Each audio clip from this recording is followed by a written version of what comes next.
Colin. We're, as you mentioned, it's after Easter. The posters are going up like it's going out of fashion. And today we are delighted to say we have one of the most photogenic posters, and that is Nadine Meisonnave. Is it Nadine? Yes. Yeah. Hi, how are you? And you are running for Fine Gael in the Pembroke ward, Pembroke Rathmines ward, is it? South Yes. Dock, apologies. Pembroke, South Dock. Now, I'm going to start off, Nadine. What we have got this election, and it's quite interesting, we have a great deal of non-native. And what I mean by that is people who didn't start their life in Ireland. You're one of a good representative of those. Tell us, just tell the listeners and tell the voters, what's your background? You come from Estonia and then you came to Ireland. What's the background then, Nadine? I came to Ireland over 8 years ago. I just came here to study English and find my career path. I've studied and graduated from GAT in property studies, and I worked for a estate agent. I now have my own estate agent, and I really settled in here, and it's my life. Yeah. Ireland is my life now, and it's my home is here. I have 2 boys, 4.5 and 2, John and Mike, and my family's here. So for those of us who are familiar with the Irish political scene, people usually have some contact with the political party. Mm-hmm. I can understand why Fine Gael were attracted to you. As I say, you've got the best looking posters, certainly in Pembroke, South Dock. Why were you attracted to Fine Gael? I joined Young Fine Gael in 2009. To start with, I've always been interested in politics, and I wanted to get involved. I got the opportunity to get involved in 2009. I was looking to join a party, and Fine Gael was the party that I joined. Mm-hmm. I see it as a party as dynamic and progressive, and a party that can get things done. I'm a business person. It's a party that supports businesses, business people. Gone into the idea of real estate. I mean, why real estate? I mean, of all the people on the nose in Ireland at the moment, I would have to say politicians, used car dealers and real estate. So why did you pick into that one then? It's my passion. My parents have a estate agency back home, and I really enjoy what I do, I must say. And it's just, I studied it, and when I got a job in a estate agency, I fell in love with the business. I wanted to do it. I studied, graduated, and now I do it on my own. What did you make of the Celtic Tiger then? As a real estate agent, do you not have mixed, what I would call conflict of interest here? Is that, my word, people made some money out of it. My word, people lost some money out of it. Was it worth it? I started in 2009, and that was in the middle of the worst recession ever, I'm told. So, it's really been tough. And yeah, I've seen people losing money, making money, and that's fine. But I started in 2009, really, So I've It was an extraordinary time to start a business, wasn't it? I mean, in the middle of a recession. I mean, either foolhardy or very courageous. What gave you the confidence then to do that? There was Linda O'Shea-Farr and myself, so it's her first time. He hasn't arrived yet, so we'll worry about that later. Okay.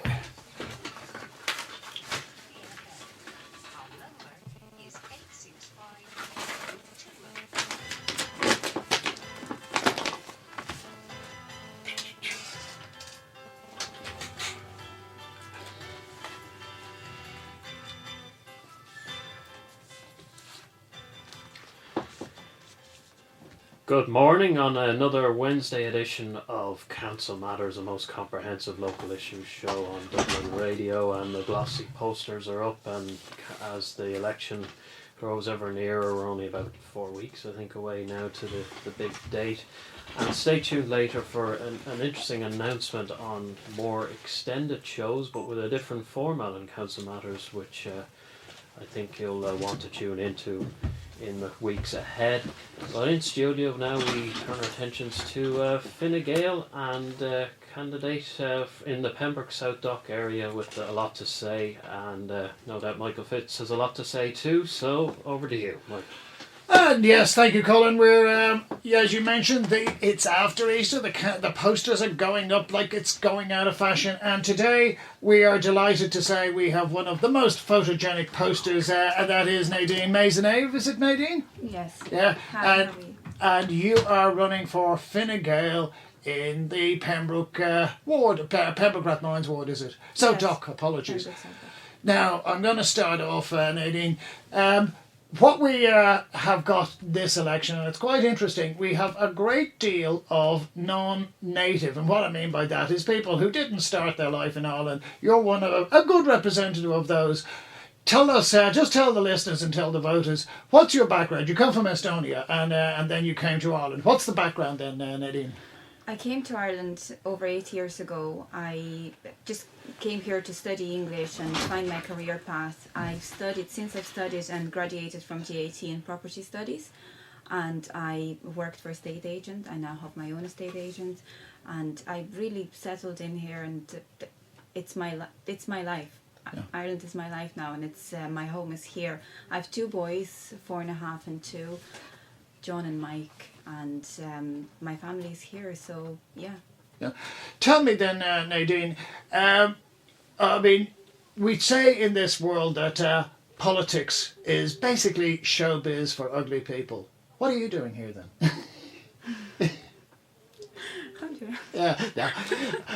I'm just teasing you, but more to the point. I mean, for those of us who are familiar with the Irish political scene, people usually have some contact with the political party. Mm-hmm. I can understand why Fine Gael were attracted to you. As I say, you've got the best looking posters, certainly in Pembroke, South Dock. Why were you attracted to Fine Gael? I joined Young Fine Gael in 2009. To start with, I've always been interested in politics, and I wanted to get involved. I got the opportunity to get involved in 2009. I was looking to join a party, and Fine Gael was the party that I joined. Mm-hmm. I see it as a party as dynamic and progressive, and a party that can get things done. I'm a business person. It's a party that supports businesses, business people. So, yeah. On that basis then, I mean, you've gone into the idea of real estate. I mean, why real estate? I mean, of all the people on the nose in Ireland at the moment, I would have to say politicians, used car dealers and real estate. So why did you pick into that one then? It's my passion. My parents have a estate agency back home, and I really enjoy what I do, I must say. And it's just, I studied it, and when I got a job in a estate agency, I fell in love with the business. I wanted to do it. I studied, graduated, and now I do it on my own. Yeah. What did you make of the Celtic Tiger then? As a real estate agent, do you not have mixed, what I would call conflict of interest here? Is that, my word, people made some money out of it. My word, people lost some money out of it. Was it worth it? Well, I mean, I started in 2009, and that was in the middle of the worst recession ever, I'm told. So, you know, it's really been tough, and yeah, I've seen people losing money, making money, and that's fine. But I started in 2009, really, you know. So it was an extraordinary time to start a business, wasn't it? I mean, in the middle of a recession. I mean, either foolhardy or very courageous. What gave you the confidence then to do that? I'm a hard worker. I'll work through it. Is real estate a business that one can actually do without a large capital base? Because that's usually the main failing for businesses. They start off undercapitalised. How did, in essence, did you get your break? Yeah, I've studied, I've graduated, and I got some funding from the bank, actually. Mm-hmm. And again, it was the worst time ever to look for money from the bank. Absolutely. I had a good business plan, and I mean, 5 years later, here I am. When you look at the Irish economy, do you compare it with what you were used to back in Estonia, or in the time when you were living in what we would call your home country, for a better term? What was the economy like? Because we tend to see the old Soviet Union, of which Estonia may have reluctantly been a part, as centralised planning, that over-bureaucratised, very little encouragement for enterprise. Was that the Estonia that you were familiar with, or had you come into a different era where it was a lot more optimistic? Well, Estonia broke away from Soviet Union in 1991, so I grew up already in a kind of different economy. It wasn't communistic or there was transition, really, was it? There was a transition. A lot of families suffered in that transition that happened. But it's different. Estonia moved away from that, and they're different now. They're more European, especially. I mean, we've joined the EU in 2004. So it's more European now. You're probably more familiar with local issues in the south side than I am, because I mean, these are we like to say Dublin is one city, but we've got a river between us, and that is a cultural divide to a certain degree. The south side, to that degree, we always, maybe we're a bit unfair, but we always say, oh, we'd love to have the problems that they've got over there because our life is so miserable by comparison. But what do you see as the main focus if you were elected? Do you see it as social problems, or are you looking at stimulating taking an economic interest in the activities of the council? Well, for me, I suppose there are many, many issues, and I'm new to it. I've only just started canvassing really early January, and I've heard a great deal of local issues, and the main smart, I think they're the same everywhere really. I mean, dog fouling, cleanliness of the streets, parking, antisocial behaviour to some extent in some areas, safety, Garda patrolling as well, that was raised to me, school places. I mean, that's all very, I'm sure that there's the same issues on the other side. Somebody said, well, planning is a major issue in the area, and I know in one part of the ward there was a controversial planning issue that your running mate Kieran Binchy addressed. People will say, well, you're a real estate agent, don't you have a conflict of interest? Because clearly planning is in your interest. How do you approach that? Somebody said, well, I'm going to sell this property here, and I know that somebody's going to put something big up on it, and the residents might object.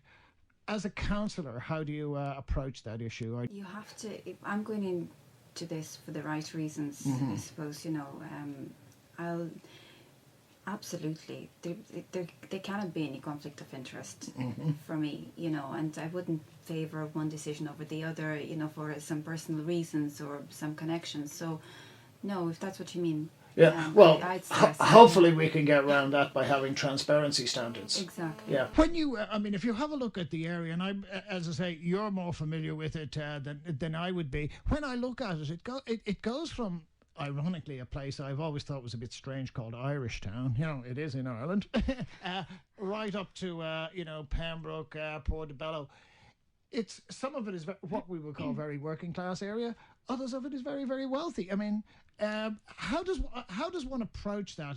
Do you take the role that is the role of a councillor, the approach that is the role of a councillor to say, well, I'm there to represent interests, not to decide on those interests? Well, exactly. I'm there to represent people, and by and large, issues are the same, whether it's Sandymount or Irish Town or Portobello. Issues that have been raised on the doors are the same, and people deserve to be represented equally. An issue that I was familiar with on the north side, and because you're a mother, I suspect it comes into play with yourself, and perhaps people might be interested in how you addressed it. When I was working out in Coolock, they built a building we were working in. It was a council building, and they had places designed for 3 creches. Now, great idea, because a lot of young mothers, a lot of young children out there. Now, those creches were unoccupied for over 10 years. The view was that they couldn't get the market rate, and I was thinking, well, maybe you're asking too much. I mean, that's a separate issue in itself. Now, there was another one in Buckingham Street as well, and I think the council ended up having to subsidise it just to get the creche active. What's your view? Because we've had different candidates in of what the council should be involved in and what the council shouldn't be involved in. Do you think that the council should be involved in something like that, of providing some form of, if you like, economical or fair price childminding facility for working mothers? Absolutely, because that will help mothers to get back to work. There'll be more employment. They'll, obviously they'll get on their feet. That's all very, very important for both well-being of the mother and in general. Waste management, particularly bin collections and all of that. Now, we had a system here, and it was probably there when you arrived first, where Dublin City Council were in charge of that. You collected your bin ones, you got your bin collected once a week, and that seemed to be okay. Nowadays, and I'm out in the suburbs, I seem to have bins collected every day, not necessarily any better. Isn't one of the problems with the council now that it's difficult to improve a service that's been privatised. It's impossible. Yeah. Because it's private. Yeah. We can't really influence that at all, Yeah. I think. And I've heard this. People said it. It's just, it's not good enough. Every during the week, half few times that bins are collected, I don't think it's good enough at all. I mean, from what I hear, the system that was in place before is much better. And that's what I've heard. And we had a young guy in. He was running for Fianna Fáil in the North Inner City, and I said, if you could do one thing on the council, what would you do? And his one was straightforward. He said, I would bring the bin services back into public ownership. That's probably not Fine Gael policy. What's your view in that sense of the word in terms of, say, should service take priority? Well, that's what we're there for. We're there, councillors are there to represent people, to provide services more efficiently at a better price to residents, businesses as well. And that's very important.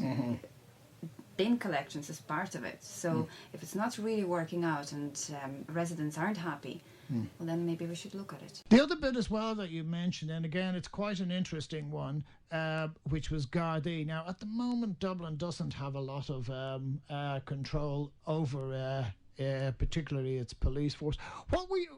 What's the situation back in Estonia? Tallinn is the capital. Does that have a lot more, what I would say, regional or local control? Because Dublin doesn't really have a great deal for its size. What's your experience in that regard before I ask what's your view of it? Well, I haven't lived in Tallinn from what I remember, I think there's always enough policemen out there, especially particularly city centre areas. No, but is that controlled by the capital, or is that controlled by the state, if you know what I'm saying? I think it's controlled by the state. Yeah, so it would be a national police force the way we have it here. That's exactly it. We desperately need more patrolling. There is an area that I've canvassed just recently, and break-ins happen practically regularly there, and it's very unsettling for residents themselves. Because it's a rich area and people are attracted to a rich area, or is it a cultural problem? Because I grew up in the North Inner City. Is it a cultural problem where poor people are stealing from themselves, which I always think is very, very sad. I'm not saying it's right to steal from rich people, but it's probably not as bad. But having your premises and having your home violated, to me, is a dreadful affair. It shouldn't happen. Rather than ask what could be done about it, if I could perhaps ask, what do you actually see as the cause of that? Is it down to poverty? Is it down to people? And there's a lot that goes with poverty, substance abuse, and a whole range of things. What's your take on what is the cause of it before we start looking for solutions? I haven't thought about it actually. It could be, some areas are just generally more prone to having antisocial behaviour and more crimes and so on. So could be a range of things, really. Perhaps it's not a view that's necessarily popular in Fine Gael, but I would always say that poverty is a huge motivator, because at the area that I live in, we don't have a lot of break-ins. Not that I also worked in areas that do. So I always think if you can address that underlying poverty issue, somehow or other civilization tends to kick in. It's very difficult for a council to do that, though, isn't it? It would be, but with the best intentions, I think we should definitely address it. But there are ways to address it as well. It could be,